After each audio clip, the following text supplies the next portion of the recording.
much is made of the uniqueness of the Georgia Tech offense, but they do some very, very creative things with their special teams that makes their special teams amongst the very most effective and the most difficult to prepare for any particular year. We had the same issue last year, and they're really kind of ahead of the curve on a lot of things that they're doing with their special teams, and as a result, they frequently gain a big field position advantage in each one of the turnarounds, which then puts this ground-eating offense in a very advantageous position to start with. So it's clear to see how they've tried to link the two of them up together, and it's worked very effectively. I would say if I use the word alternative punt systems, that would be incorrect. Innovative and progressing punt systems, in other words, it's a new era in terms of punting the ball. And it continues to grow that way, just as with many of the different offenses. Let's say a few years ago, when different elements of the West Coast offense came up, it was one offense. Now there's all sorts of things that fall into that category. You saw the spread offenses. That was an offense. Everybody did the same thing that was in it. Okay, now it's really inaccurate to try to classify something just based on being a spread offense or a West Coast offense. And it's the same thing here now with this shield punt. Okay, it's inaccurate just to say, oh, they're in a shield punt. It can go so many different directions based on the philosophy and the personality of the team. And they have been very creative and progressive in what they're doing with formations. And as a result of what they're doing, they have a very good idea how to deal with it on the other side. So it's not just their punt team, but it's things they're doing with their punt return and punt block team to combat those other teams that have it. They had some answers to those situations while other people were still searching for them.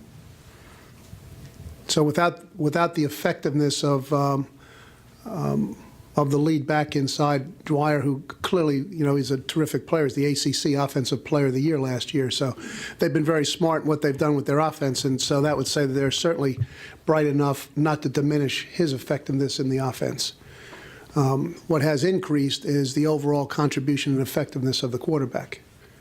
There's a lot of plays where the backfield action, so if you're trying to watch it initially, if you're just watching a video or you watch from the press box or the stands, you say, oh, well, they ran that play 6 times already today.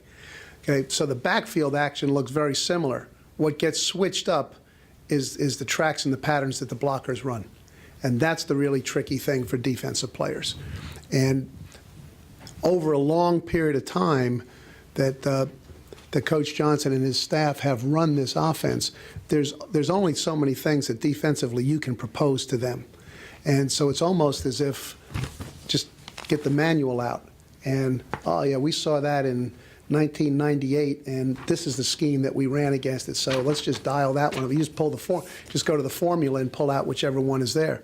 And because they've had such experience with it on a multiple game basis per year, those things keep reoccurring, whereas it's always a one-time-a-year experience for the team that's playing against them. And so that's the really tricky thing, is their ability to stay one jump ahead.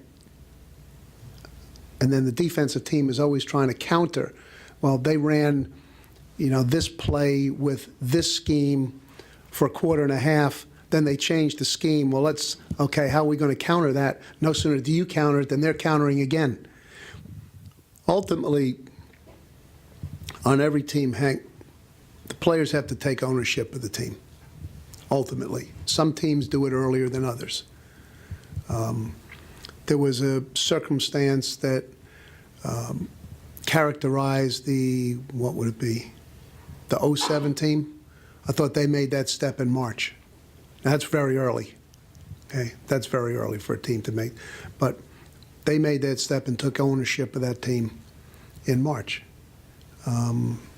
Think back, 02, I thought the players took ownership after about the second or third week. It doesn't mean everything got perfect, but they just said, okay, this is the way it's going to be. We've had enough instruction, direction. Okay, we can see where the coaches want it to go, but ultimately the players have to take the ownership in it. Now, it's a collaborative thing, too. We just don't leave them out there and give them direction and paint the picture for them and articulate what the model's supposed to be. But eventually they have to buy in. And we've had a pretty, very appreciative of the fact, just as I talked about, Zach and Nick are just reflective of their teammates and their predecessors and being unselfish and giving. So too have these teams along the way. They've been teams that have been willing to embrace what was asked of them and to buy in and eventually take ownership of it. Well, Rashawn is one as Mark is his.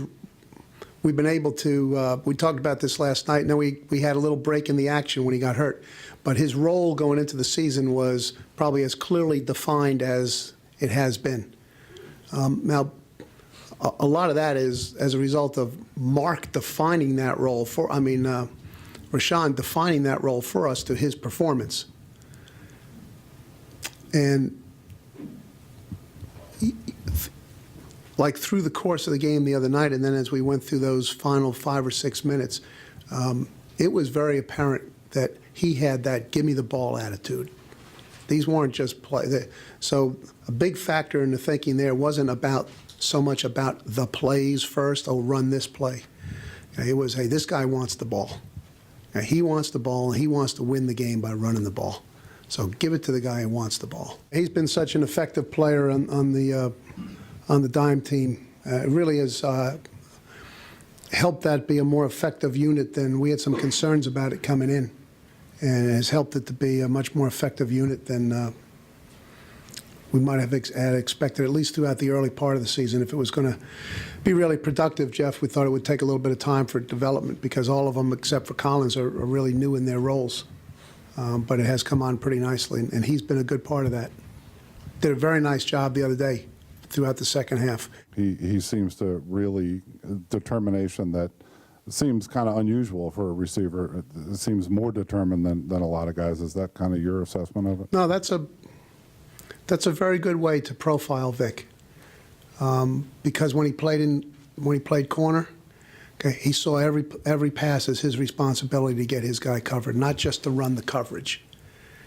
He did that on a couple of occasions the other night, where when he played, made a couple of real good plays for us at safety, or made a couple good matchups that kept the ball from going there in the first place. And Vic is not, when he's playing safety on the dime, he's not over there as his other job. Okay, Vic takes responsibility that's the most important job that he could have at that moment. And when he goes over and plays receiver, he does that. And when Vic is holding on extra points and field goals, he thinks that's the most important job that he's got. But you describe him very well. That's why he is so respected by everybody around here.